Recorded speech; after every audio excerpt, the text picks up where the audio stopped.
This is the Riverhawk SportsNest podcast, talking all things NSU athletics. I'm Sean Solo. And I'm Captain Morgan. Brought to you by NSU Athletics, Precision Consulting Group, and DJ Sean Solo Entertainment. The Riverhawk SportsNest is a Rogue Radio Network production. You can like, follow, share, and enjoy the show. You can listen to Riverhawk SportsNest on Spotify, Apple, and Amazon Music.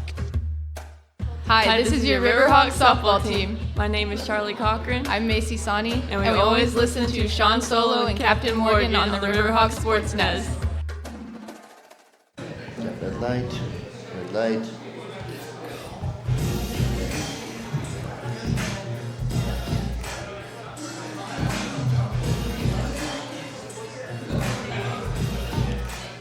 Guess what? It is that time.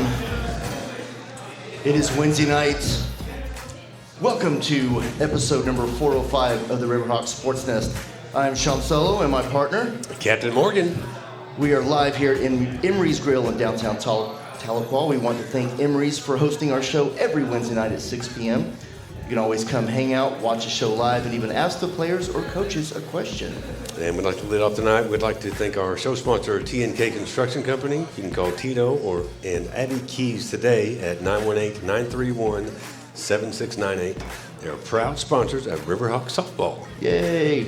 Absolutely. And then we'd also like to mention our current sponsors, Precision Consulting Group and DJ Sean Solo Entertainment.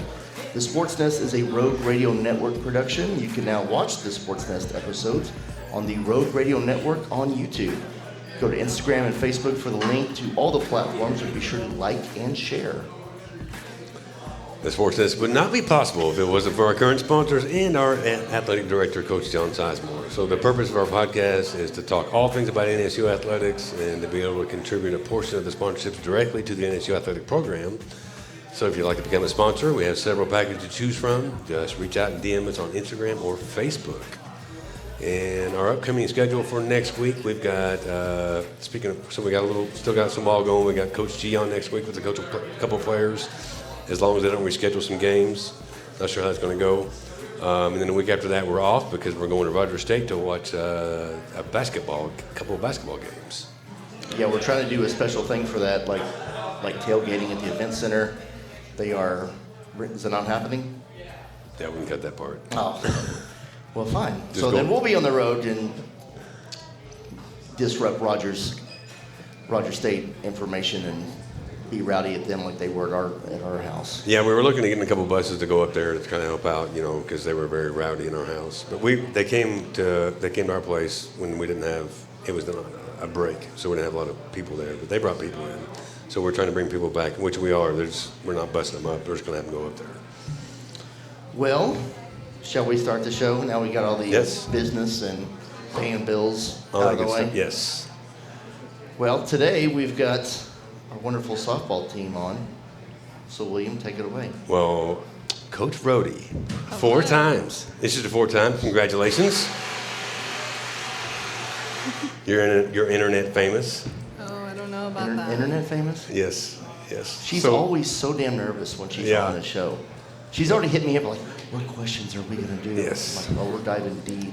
Well, I'm gonna go off. So I listened to the show we did in October, in the fall, and you had stated then you were coming in with 21 players, which from the year before it was much higher than when you came in healthier. But I looked on the roster today and I looked like you had 22.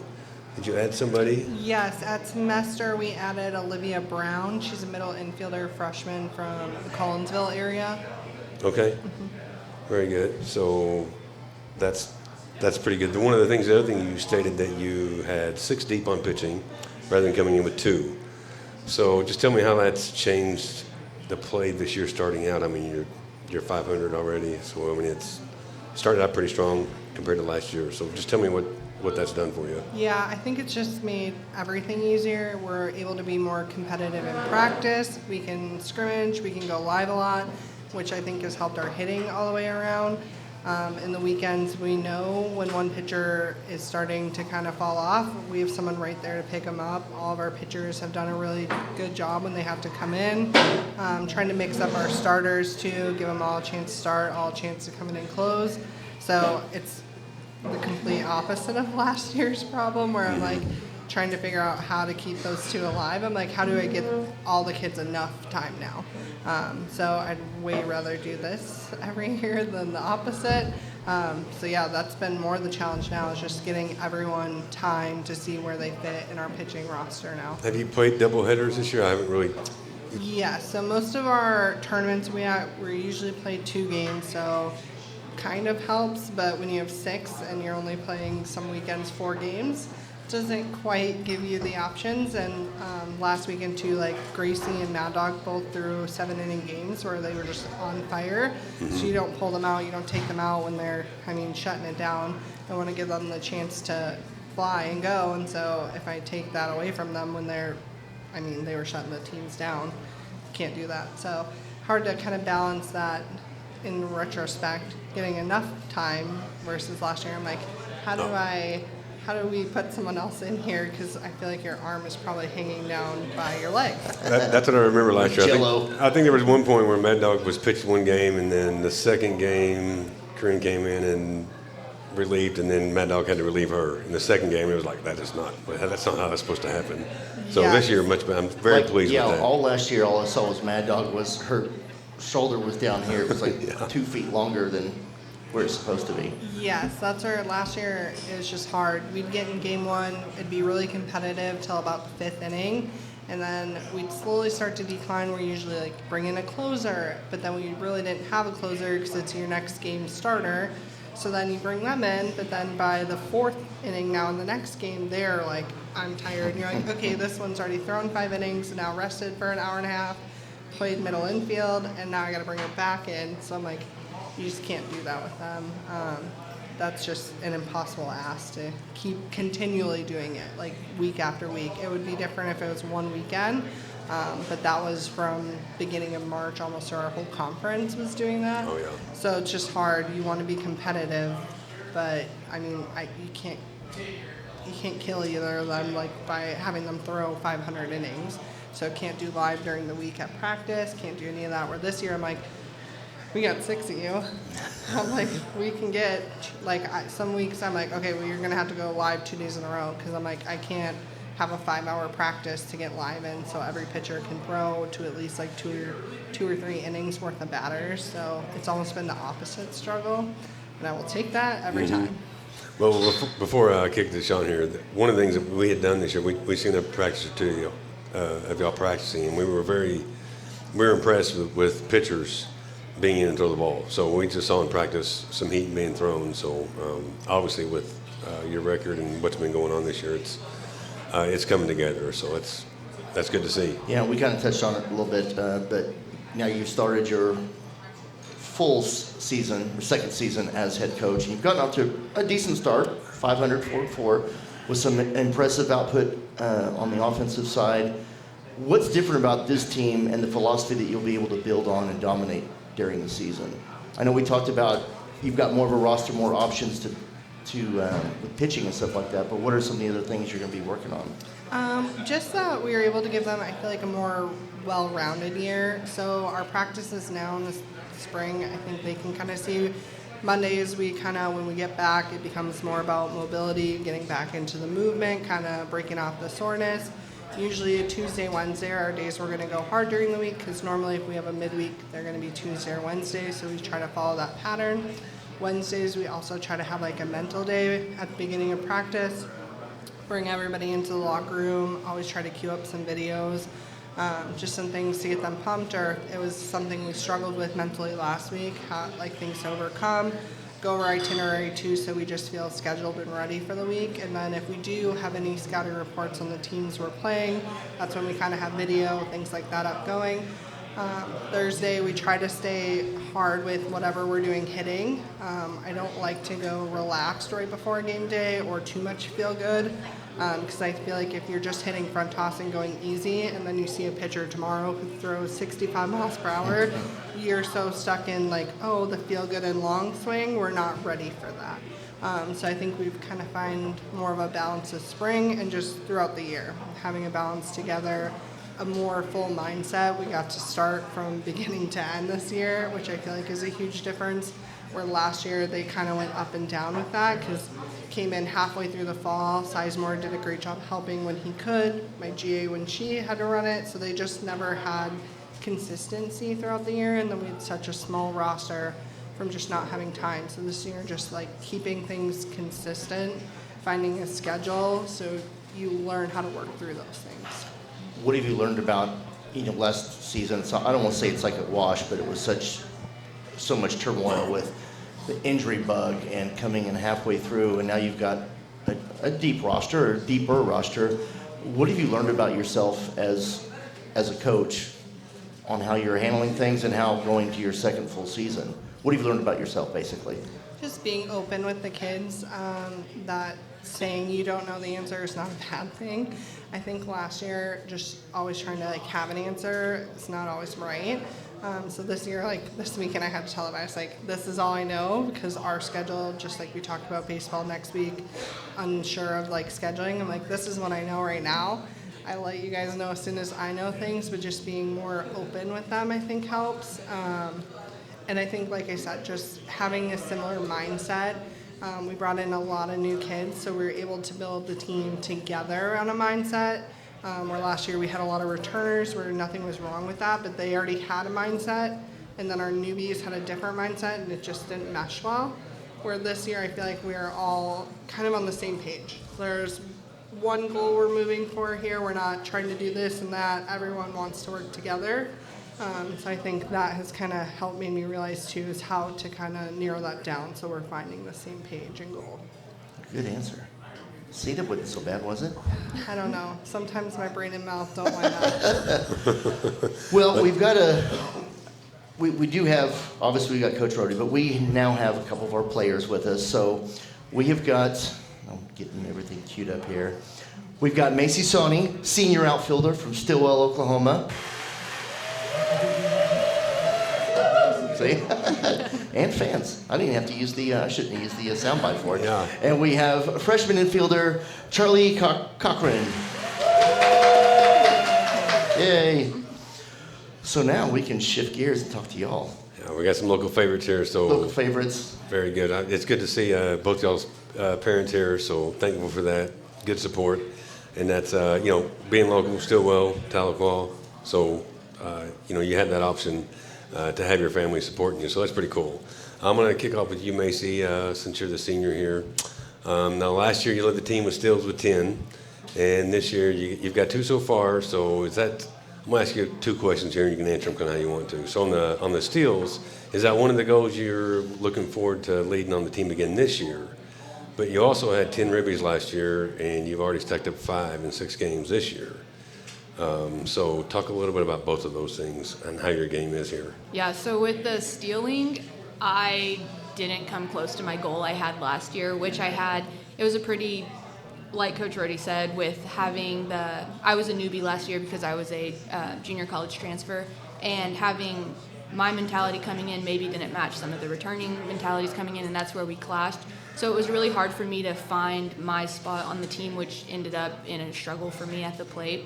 So I didn't get on base as much as I would have liked, but my goal last year was at least 1 a game, which would have put me way higher than 10 for sure. So I didn't come close to my goal there. This year I'm aiming for 30 because go big or go home. And I shouldn't, if I'm a fast player, then I shouldn't be anything under that. And I hold myself up to that high standard, and I don't see why I shouldn't do that.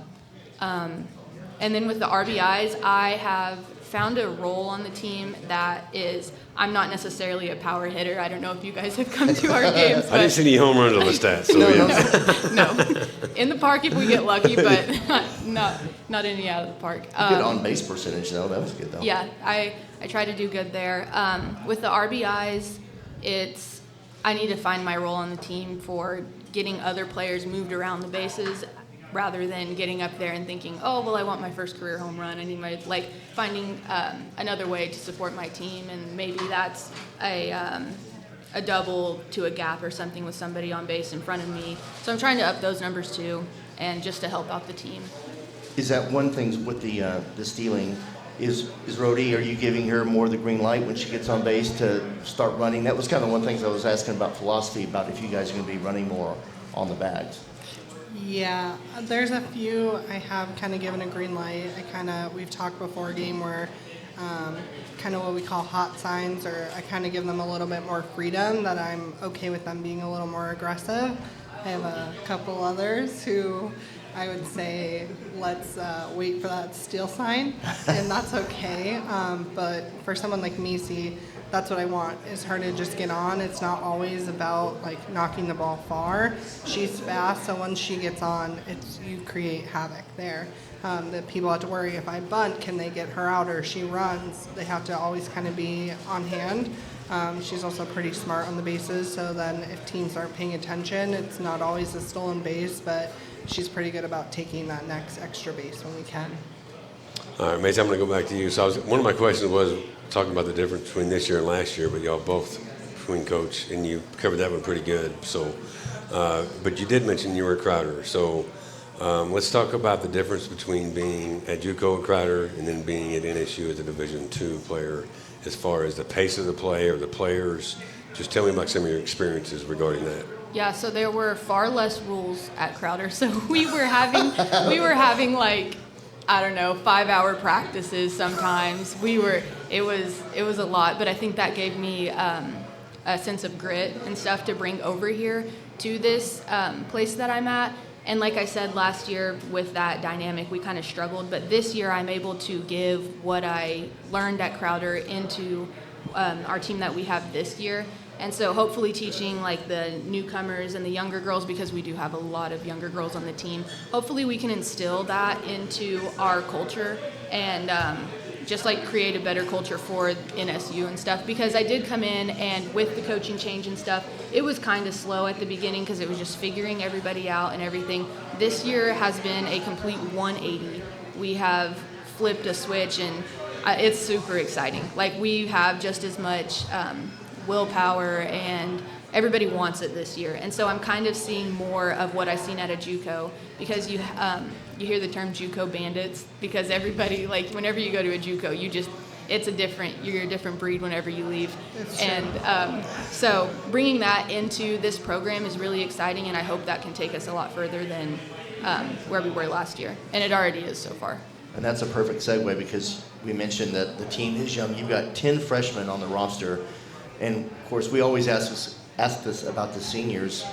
What is your approach to the freshmen and being a leader in the locker room and on the field? How's that been for you doing that this year? I really like to look at it as there's really no seniority rule. Like, there's the seniors are not any better than the freshmen. Taking them by the hand and pulling them in and saying, hey, you belong on this team just as much as everybody else does. Let's do this.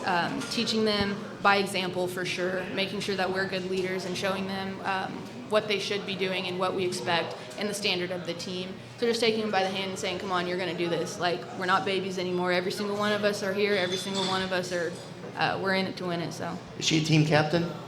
We don't do captains. Okay, I didn't know if we... Yes, just for that reason. I do have some upperclassmen who obviously take on some more structured roles, like picking uniforms, things like that. But that's why, kind of what she said, and I think that's in a culture I instill too. And I don't like the idea of captains, because I want, if a freshman has something to say, they deserve to be able to say it just as much as a senior. Because if you come in as a freshman and you beat someone out, I'm going to play you. I don't look at it as, oh, they're a senior, they've been here. Still competing for spots and that kind of thing. All 9 have to earn their spot. They have to play for it. You don't just get to walk into a program and say, that's my spot because I've been here for 4 years. If a freshman walks in, they're better, work your butt off and earn that spot, then it'll be yours. But if that freshman outworks you, you did it to yourself. Well, I was going to move on to Charlea. Welcome to the show. You know, I'm glad you're here. Thank you. Being a local too, I know that you were quite a slugger here locally in Tahlequah. So one of the things you did as a junior, you were batting .433, and then as a senior, you were over .400 again at .404. And through 6 games here, you know, from high school to D2 ball, you're at .375. So that's I thought was pretty good starting out, trying to, you know, learn everything here. So What are some of the things in the game that you see differently? I know you play shortstop as well. Yes. So what are some of the things that you see differently as on defense at shortstop, and then also on offense when you're batting? Like, talk a little bit about that from what you saw from last year, because that's a big change.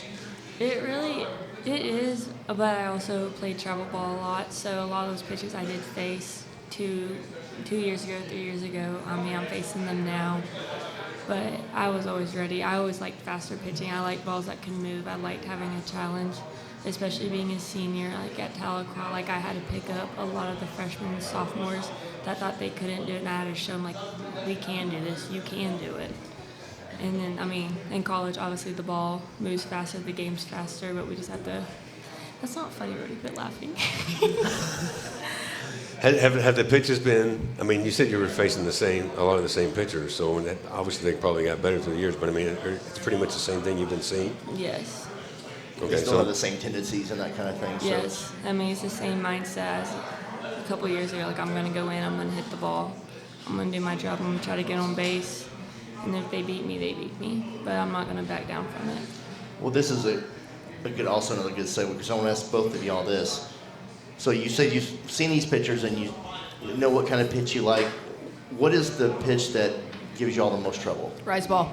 Rise ball. We've seen that if you guys watch this weekend. That's Rise why ball. I was laughing. We just faced a rise ball pitcher from Southern Arc. She was, I will give it, very good. So we just saw that struggle a little bit this last weekend. All right. Do we have a rise ball pitcher that can compare? We do. Mad Dog throws a nice rise ball. A couple of the other ones have a little bit of a rise. This girl was just a different breed. She was like 6'4". Okay. Without trying to hum it, was just. Like, it came in and you thought it was there, and then it was over your head. I was swinging for the fences, and then I would literally watch the ball just jump over my bat, and I was like, okay, I'm going back to the dugout. Yeah, they're a good team. That team we faced would hold them to 3 runs. Last year we did not fare very well against them, so I think, though, that speaks a lot to just the change in 1 year, because I know that coach was pretty upset. I think they thought they were going to 12-run us in 5 innings, and we held them to only 3 hits, I think, in the whole entire game. So I know that was not what that team was expecting from us. A little grittiness, I like it. Yes. Well, Charlie, I'm going to go back to you. So with your batting there, and you obviously you're playing some games here as a freshman, what are you looking to impact in the game the most? Like, where do you see your best contributions to the team? Right now, I just seeing a lot of pitches, getting quality at bats, and be able to move my runners. Like, I know when if Macie gets on in front of me, like, my job is to move her. It might not be a base hit, but if it's a ground ball to the right side, I know she's moving. I know she's gonna find a way to get to home. Yeah, that's good. That's good team playing. Don't always get a lot of that, so that's good. Nice fist bumps right there. Yeah, so it's been a big change, and like I said, I would agree with Macie. It's kind of been a 180. I don't think we're as worried about hitting home runs this year as we're wanting to move our runners, execute things in defense and offense, and it's a team working forward. Well, it's more exciting if you're putting the ball in play as opposed to just cranking one out. Yeah. Yeah, especially when no one's on base, which we did that a couple times last year. It was nice to see the home runs, but I'm never going to complain about a home yeah, run. but it's like, we could have probably made that worth a little bit more, So But when you get against good pitching, or it's windy, or something happens, like, you still have to know how to hit line drive down. And last year, I feel like we struggled to ever make that adjustment. Where this year, we know we can bunt, we can hit line drives, we can still move people around without trying to win on a home run. All right, well, all right, Macie and Charlie, I'm going to ask y'all both this question. So I know probably I'm going to talk about your recruiting to get here. So Macie, you came from Crowder, and then I know, Charlie, you're local. So, but just go ahead and tell me about your recruiting here with Coach Rhode and how it came to play. Well, I actually played for Coach Sizemore, our athletic director, at Crowder my first year, and then he came up here my sophomore year and became the athletic director. And then knowing him, Davis was still the coach whenever I got recruited, but Sizemore was kind of like, hey, look at this girl. She did this at Crowder and stuff. She did this playing for me. And so he really got my name out there and got me to come here, and I knew I wanted to be here because it's close to home. And so then I came in, and Davis ended up leaving, and I just had an open mind to whatever happened after that. Well, that's good. And we're also big fans of Director Sizemore as well. So, if it wasn't for him, we wouldn't be sitting at this table. Yeah, we wouldn't be doing this at all. ourselves. So, I think he's very good at bringing people together. Yeah. Yeah. Okay, so I was actually a Davis kid. I committed January my junior year. For the longest time, I said, I'm getting out of Oklahoma. I'm gone. I'm never coming back. But when the time came, I went on a couple of visits, and Davis offered me. And I mean, obviously, like, my family's here. I have so many, like, little family members I want to be around and watch them grow up. And it's nice to play in front of a home crowd again. That was going to be one of my questions. Like, what other school talked to you, and was it an easy choice coming here, or because you wanted to get out? But So I actually made my decision really, really early. My very first visit was to JUCO in Great Bend, Kansas at Barton College. Coach DeBose, she actually was a GA here a little bit ago. Love her to death, and it was hard saying no to her. But then I went on a visit to Drury up in Missouri, talked to some more colleges, and then Davis. I emailed Davis, and he brought me on campus, and then we went to his office. He offered me. I called him that night, and I said, I'm coming. staying home. That's good to hear. We're glad you're here, girl. Both of y'all. you. Yeah, Yeah. absolutely. Very thankful for both these two, which Macie was actually funny. I had told her where I was at previously, I was looking at her and wanted her to go up there, and they're like, no, she wants to stay down in like Oklahoma, so it was kind of fun to come full circle and end up here, and I was like, I tried to get that kid anyways, now I have her. Very good. And so Charlea too they're the type of players I would recruit anyways and want here, so it kind of, I feel like, worked out very well for Right. him. So, Charlea, now that I know you guys are like tournaments, you've been on the road, like you won't have a home game until the first week of March. So how excited are you to be playing in front of the home crowd? And then I also had a question for you, is that do you think your family, since everything's local, they may carry on the tradition of having like a cookout and tailgating in the center field like Emily Sampson's dad did? Because that was always a big thing. They will never turn down the opportunity to tailgate. There we go. Okay, you heard it here first, folks. We'll put this on the post so that be ready for that. Oh, if y'all make me stay up late cooking meat or something, I will be mad. I'm not doing it. There's plenty of space in the center field area, so we'll hang out there. I think Mama's saying she'll take care of the food. You just play some ball.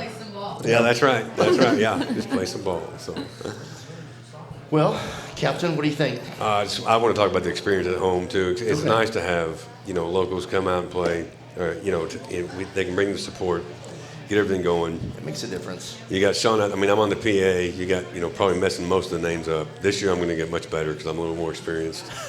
You're more professional now. More professional, yes. And then in the outfield, you've got Sean out there, hooting and hollering. So you'll be hearing him out there, hearing him crack open a beer, I'm sure. Yes. So you can't watch baseball or softball and not have a beer and a dog. Right. Yeah. It's like it's American tradition. You have to have it. Yeah. So I'm going to request a beer and some food be brought to the PA box I will during take the care game. of you, that, Maybe that'll loosen my lips up a little bit so I can say the names a little better. So that's come on to the game and support. I mean, it's fun. It's always a good time, and it's always there's a good product on the field too. So thanks to these ladies and Coach Rhode.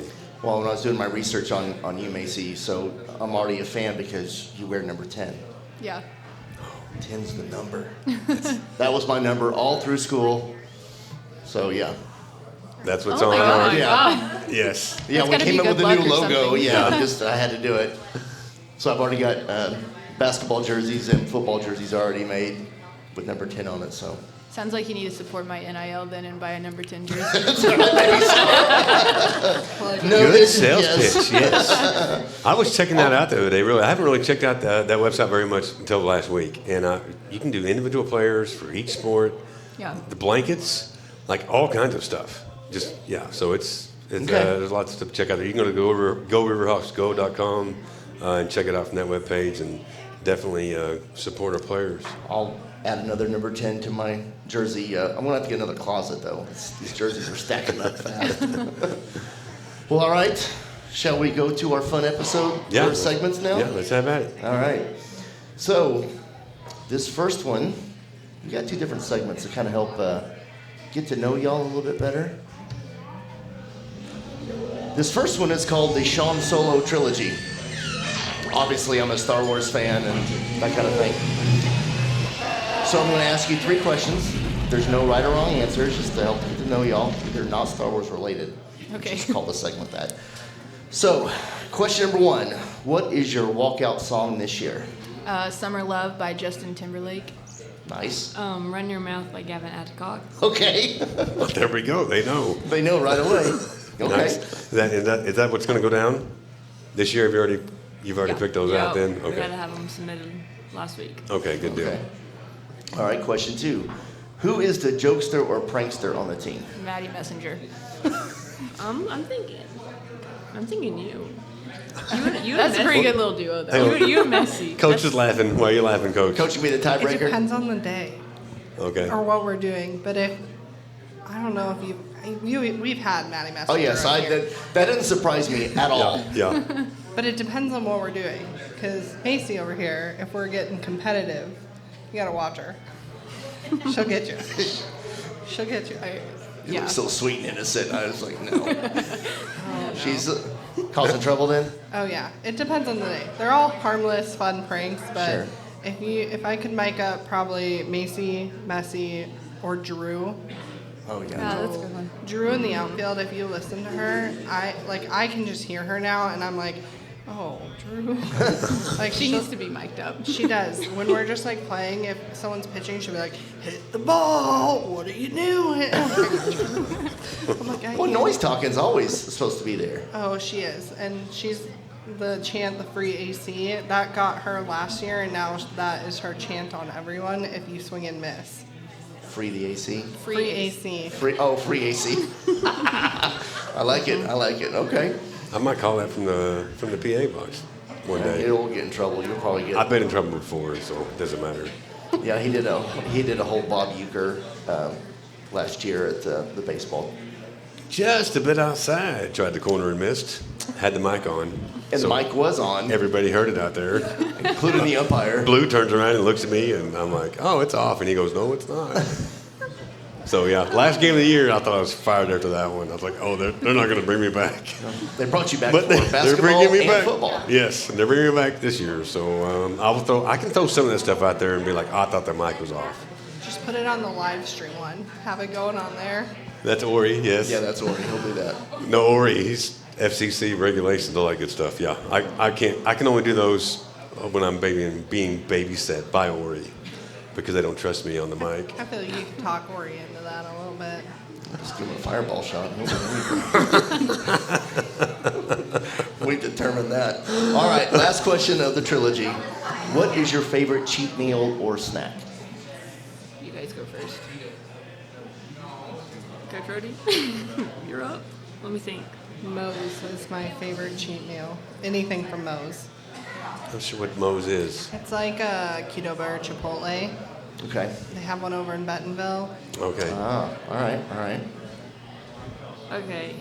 Just for a snack, like usually like during the day, I'll go get me a Red Bull and some fruit from Love's. Okay. Red Bull and fruit. Yup. Balanced. I'm on like a strict diet right now, and cheat meals just aren't really, like, they don't look appetizing to me, but my favorite snack is broccoli, and I've been getting hate for that for so Broccoli? long. Yeah. What? Can't really blame her for Yeah. that one. Last year it was a Dr. Pepper. Yeah, but I've grown, I will say. And you helped me with that. Dr. Pepper to broccoli is much more healthier, I'll say that.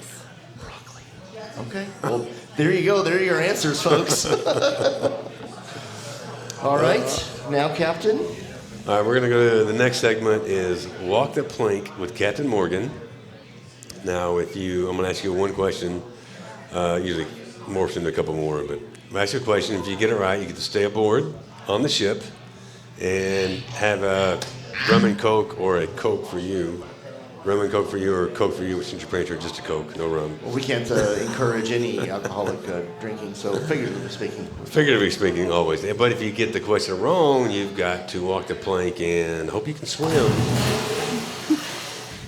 Swimming with the fishes. You'll be swimming with the fishies. So I've got a couple of questions here, but I think I'm going to go with, this is interesting to me. So speaking of just softball, just an odd fact here. Do you know this? What is the circumference of the softball? Or the diameter? I'll take you to one of those. Is it not 12 inches?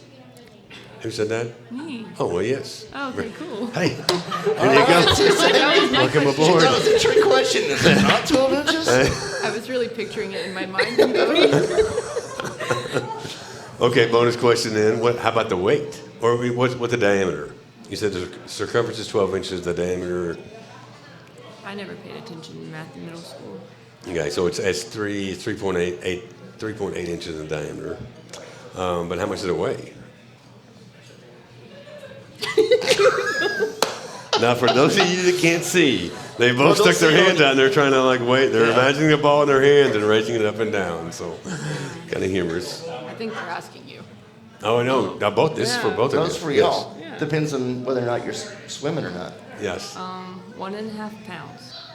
Oh, lighter? No, Heavier? lighter. Ounces. It's ounces. Oh, ounces. That is, You got a big that's a medicine ball for That would knock me- Mr. Olympia.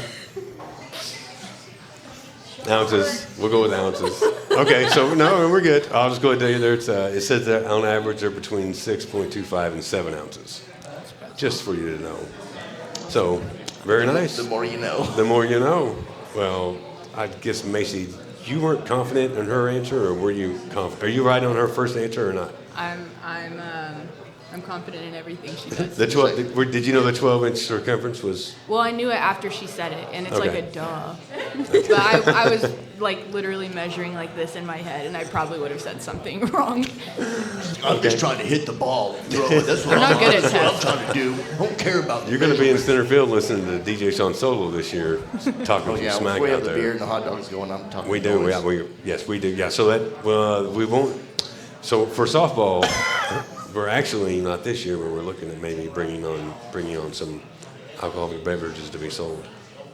So that may help get some things going. But I mean, on the outfield out there, they just have their own That's way and stuff. unregulated, so Yeah, it's not inside the stadium.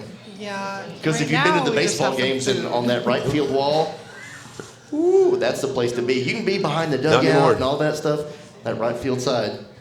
But anyway, Yeah, so we actually did. I would say on baseball, we are on Saturdays going to have we'll have some blonde pregame ale and some Northeastern Shandy there oh, okay. on Saturday games, and we're moving it to softball. It's just a lot of moving parts to get all that happening. Yeah, You know. right now we just have some soda, chips, whatever food I make, and put in the crock pot over there.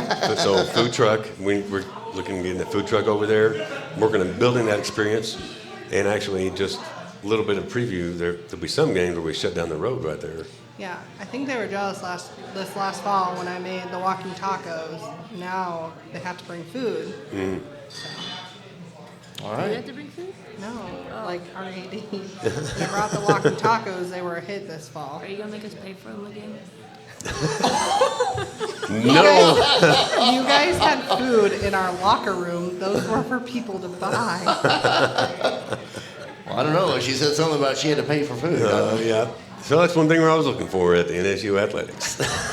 Always a little bit of sponsorship That's to help right. these get Well, down. goes a That's long way. So that's one thing that I have a unique position now with NSU, being their external marketing, and that's when I go out and talk to these companies or these businesses. You know, I talk to them about pouring into our kids and pouring into our students because they're getting an experience now as a student athlete that not everybody gets. So we want to try to contribute to that because y'all also volunteer back into the company or back into the community quite a bit, which I'll be asking for you both, all in Redfern, actually out of town, sorry. I'll be asking for on several occasions. But when I tell the business owners is, hey, whenever they grow up, whenever they go out, wherever they go, some of them will stay here, some of them will go to the communities, but they're going to learn how to treat the community themselves. So when people pour into the student athletes, they're not just pouring into just what we have right now, they're pouring into the lives of you and the people's lives that you touch in the future. So that's one of the things that I really try to sell out there and make sure that everybody understands. So thank y'all for what you're doing, and just know that you have a lot of people going out there to bat for y'all. I know you see Coach Rhode and your teammates every day, but also in the athletics department, you have people going to bat for many things. So we want to make sure that, you understand that, and we're very thankful for everything that y'all do. So thank you. Well, on that note, very nice. Thank you. Touch the heart, touch the minds. Just feel so warm Yeah. and fuzzy now. Well, ladies, do you have anything you'd like to say to your fans out here or to your teammates at all? To my teammates, I love you guys, and thank you for making my senior season so awesome. And to the fans, everybody listening, please just come out and support us, because the more support we have, the better we do, the better we play, and the happier we are. So, Hear, hear. Yep, to my teammates, thank you guys every day for coming in and putting in the work. Our seniors for leading the team from the locker room all the way to end of weight. And same thing like Macie said, if you're in town, come watch us play. We're kind of fun to watch when we're having fun. So, I like it. That's a good selling point right there. Well, Captain Morgan, Yep. good episode. Yeah. Brody, do you have any last The words? only other thing I will shamelessly plug in is we are doing a fundraiser right now. We're doing an 18s at local businesses. Anybody can donate to. All of it goes back to helping our operating budget. Also, we're trying to do some advances in our field in the next couple of years, so some of that money will go towards that. We're also hoping to get some new uniforms, just some of ours are quite old. So we are doing that right now. And then two, we are always looking for roadside sponsors to put up some banners and flags around our fence. If you're looking for anywhere to sponsor, come see us at NSU Softball. So where can you get in contact as far as fundraising and all that? Just Fundraising, you can email me or anyone in our athletic department. They'll kind of direct you. I know Captain Morgan over here also helps with our fundraising and sponsors. So any of that, anyone who wants to get banners put up, we're always looking for people to help out, or in-game announcements, because all that goes right back to our kids to help their experience, just like he talked about. That's my goal every year, is just try to make their experience better than the last year. Try to give each year more than they got the year before, and just give them the experience they deserve. all right. Excellent. Well, it's been another fun episode. We will see you next time. I'm Sean Solo. And I'm Captain Morgan.